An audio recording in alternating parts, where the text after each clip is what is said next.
People, welcome back to our YouTube channel and thank you so much for joining the channel today. So guys, if this is your first time here, please, there are three things I want you to do for me before we talk about this video. This video is strictly about study in Canada, and I would be telling you some things that you need to do on your bank statement or on your proof of funds or together for your visa application to make your visa a success. The first one I want you to do for me is click the like button. All right, like the video for me. The second thing I want you to do for me is to subscribe to the channel now so that we can click 50k immediately. And the third thing I want you to do for me is to share the video so that a neighbor can watch it as well. It is so important for us. Thank you so much. Please, I want to reiterate on something here. If you are going to be applying for a study visa to Canada anytime soon, please note that there are a lot of changes in Canada, and you must make sure, you must put in your best, you must do everything possible so that you get the visa, because the more time is running out, the more complications are coming in. Now, the first thing you should do if you really want to get your visa is to focus on your proof of funds. In my previous videos, I talk about some things that you should do if you really want the visa, and now I'm going to be talking about the next thing.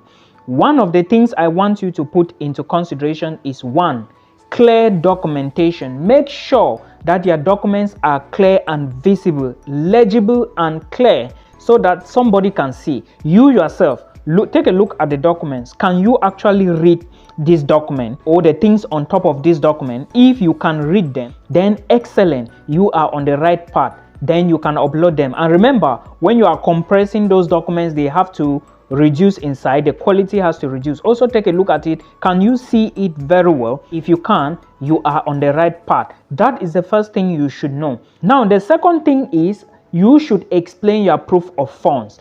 I have said this many times and I'm going to say it again. There is a young lady who came to me.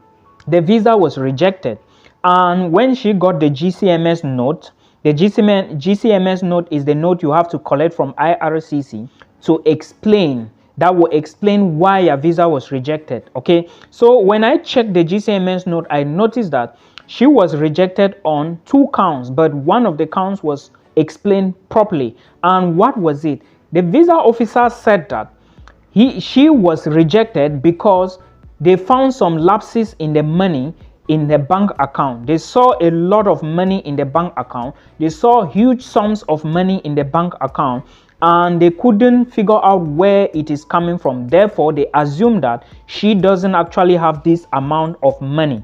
And that is what I want to explain here. Remember, I have always said that if you show the visa officer 50 million, though you need just 30 million, and you are not able to explain you do not have money according to them.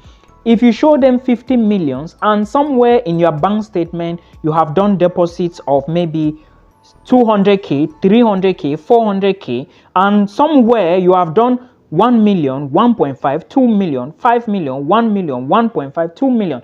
Of course, this money can be your money.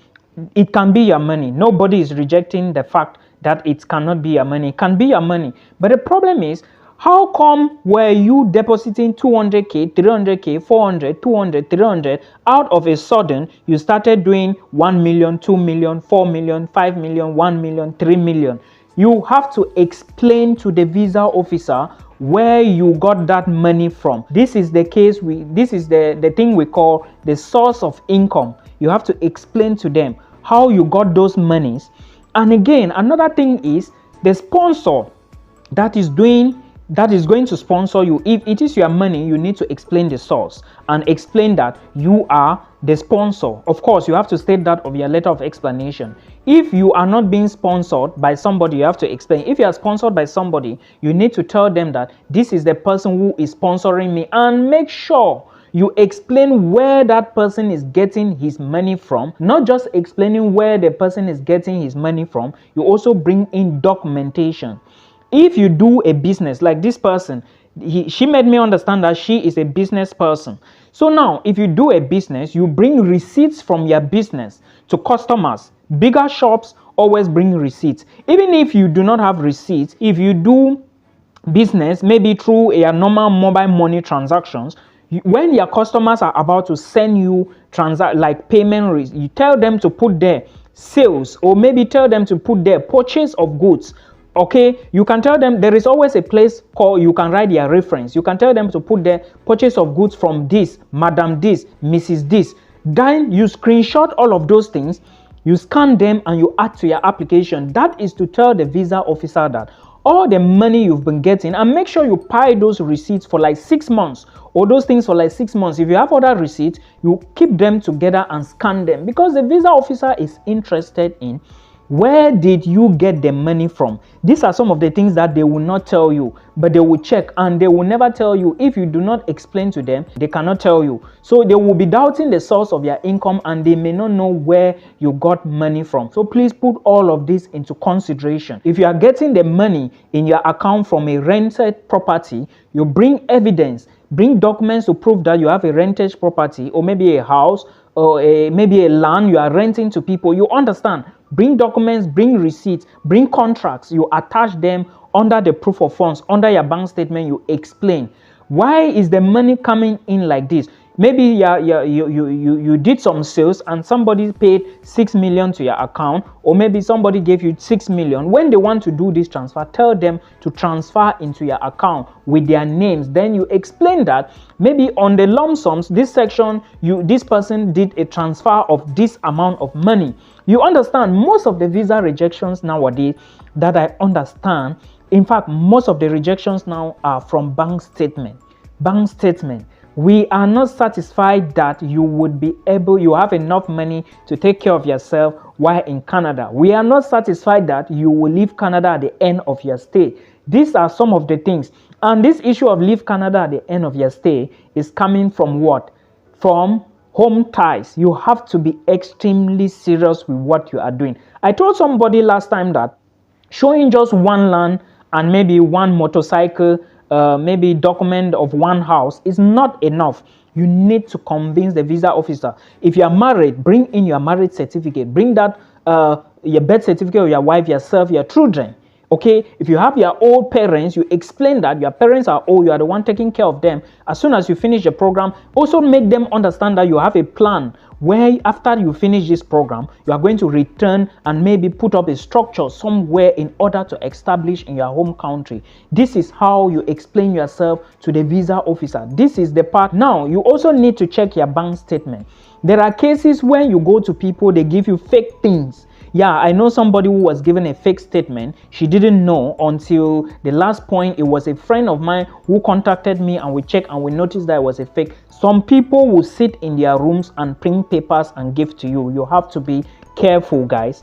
You have to be careful. Yes, don't waste a lot of money. Don't use a lot of money. At the end of the day, you cannot get results. Please, you have to be careful. It's so important. Then fix your documents well. Documents that are maybe proof of funds. Maybe I didn't talk about this other thing they call gift deed. Now, let me tell you something that happened a few months back. There was a rejection, and when I checked that rejection letter, the GCMS note was saying that this young lady, she said the husband is gifting her $10,000.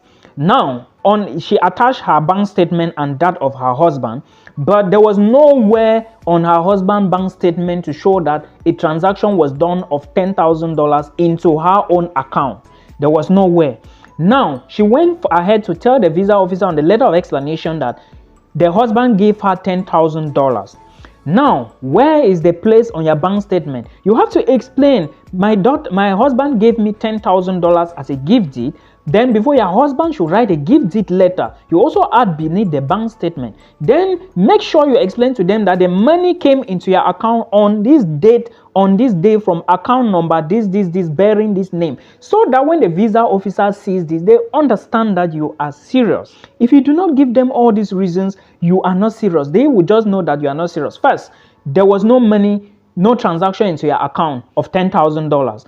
Secondly, you said the money was transferred on this day. Then, whereas there was no transfer, so you are mixing up the thing, and the visa officer cannot give you. You have to avoid all errors like this, guys. It's not proper. You have to avoid errors like this. Now, fix your documents well. Everything under bank statement, anything gift deed, put it under your bank statement. If you are being sponsored by an organization, tell the organization to transfer the money to your account, write a gift deed letter for you. Then while you are writing your letter of explanation, you also explain that on this day, these people, this group of people transferred money to you, and show evidence and link to that organization. It's so important so that the visa officer shouldn't be confused. Like I said, don't waste a lot of time doing things that if you get a statement, sit down. If you have 3 million, 4 million, 5 million, 1 million, 2 million lump sums on some particular days that was done on the transaction, explain yourself and do it well. I hope this video helps you. Till we meet again in another one. Bye.